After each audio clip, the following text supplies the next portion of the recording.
ससुर में बारी बुझतानी मजबूरी। रक्षा बंधन में यही से बारे तोहरा से इतना दूरी। बहिन तोहर ससुर में बारी बुझतानी मजबूरी।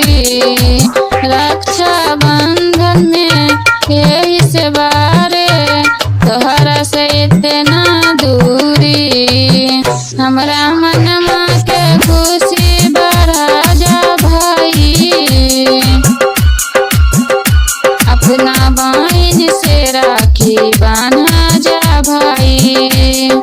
अपना बहिन से राखी बांधा जा भाई।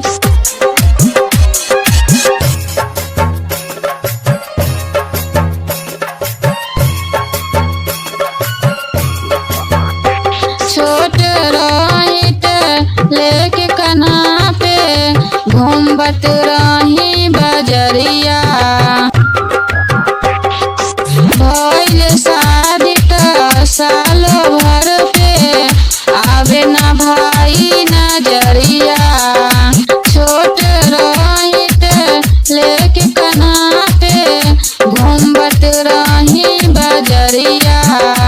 भइल शादी त सालो भर पे आवे ना भाई नजरिया।